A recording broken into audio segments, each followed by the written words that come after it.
আসসালামু আলাইকুম। Dhaka institute of advance paramedical technology থেকে আমি ডক্টর সাদিয়া আফরোজ। আজকে আমরা হিউম্যান অ্যানাটমির একটা টপিকস পড়বো, সেটা হচ্ছে সেল ডিভিশন, যেটাকে বাংলায় বলা হয় কোষ বিভাজন। সেল ডিভিশন মানে কোষ বিভাজন। তো সেল ডিভিশন আমরা কাকে বলি? বাংলায় বললে হচ্ছে এটা অনবরত চলমান একটি প্রক্রিয়া, যেখানে কোষের সংখ্যা বাড়বে পূর্বের কোষের চাইতে। বোঝা গেছে? এটাই হচ্ছে কোষ বিভাজন। তাহলে আবার বলছি, কোষ বিভাজন হচ্ছে নিয়মিত চলমান একটি প্রক্রিয়া, যেখানে নতুন কোষ তৈরি হবে এবং কোষের সংখ্যা পূর্বের কোষের চাইতে বৃদ্ধি পাবে। তাহলে এখন আমরা একটু চলে আসি মেডিকেল সায়েন্স অনুযায়ী কি বলা হয়। মেডিকেল সায়েন্স অনুযায়ী cell division is a continuous series of events in which cell number increase from pre-existing cell. আবার বলছি, cell division is a continuous series of events in which cell number increase from the pre-existing cell. বোঝা গেছে? এখন এই যে cell division বলছি, আমরা গত ক্লাসে পড়ছি সেল ডিভিশনের মানে সেলের ভিতর অনেকগুলো কম্পোনেন্ট থাকে, তাই না? উপাদান। তো এই উপাদানগুলোর মধ্যে কি কি ভাঙবে, সেল ডিভিশনের মধ্যে কি কি ভাঙবে বা ডিভিশন হবে কি কি? দুইটা জিনিস, একটা হচ্ছে সাইটোপ্লাজম, একটা হচ্ছে নিউক্লিয়াস। তো এদের আবার নাম আছে। যখন সাইটোপ্লাজম ডিভাইড হয় বা ডিভিশন হয়, তাহলে ওটার নাম কি? সাইটোকাইনেসিস। তাহলে সাইটোকাইনেসিস হচ্ছে ডিভিশন অফ সাইটোপ্লাজম। ওকে? আর নিউক্লিয়াস যখন ভাঙে ওটাকে আমরা বলি ক্যারিওকাইনেসিস। তাহলে আমরা বলবো division of nucleus is called karyokinesis. বোঝা গেছে বাবা? ক্যারিওকাইনেসিস। এখন চলে আসো টাইপস। সেল ডিভিশনের টাইপস হচ্ছে তিনটা। একটা হচ্ছে অ্যামাইটোসিস, একটা হচ্ছে মাইটোসিস, একটা হচ্ছে মিওসিস। ওকে?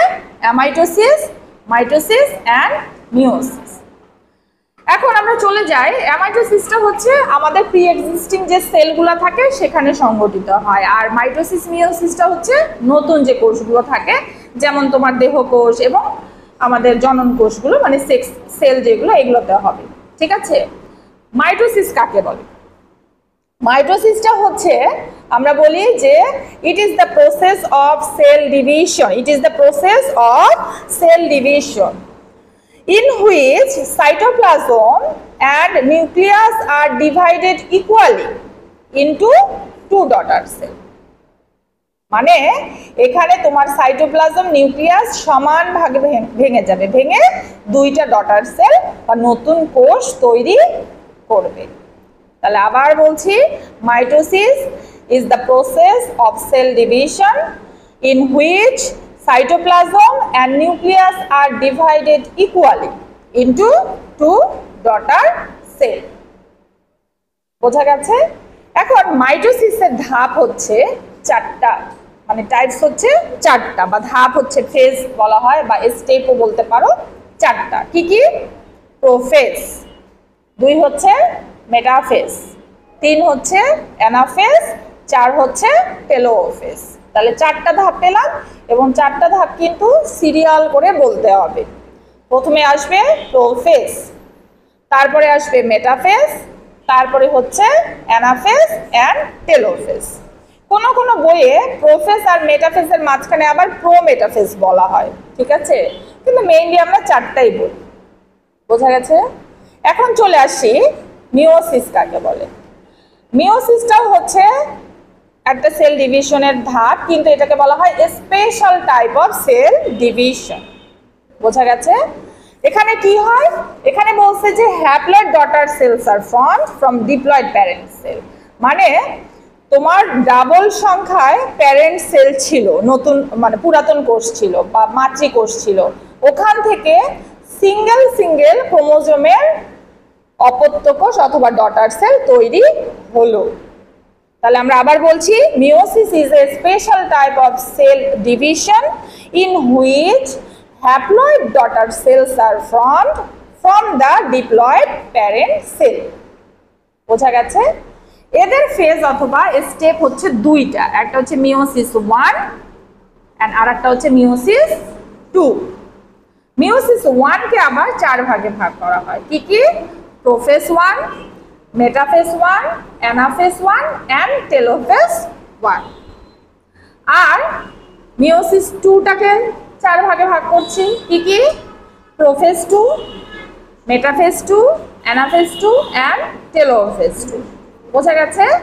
এখন আমরা একটু চলে যাই পার্থক্য কি হতে পারে দুটার। মাইটোসিসের মধ্যে আমরা বলছিলাম এটা দেহকোষে হয়, তাহলে আমরা প্রথমেই বলতে পারি it occurs in somatic cell, মানে এটা দেহকোষে পাওয়া যায়। আর মিওসিসটা হচ্ছে it occurs in sex cell, এটা শুধুমাত্র জননকোষে পাওয়া যায়।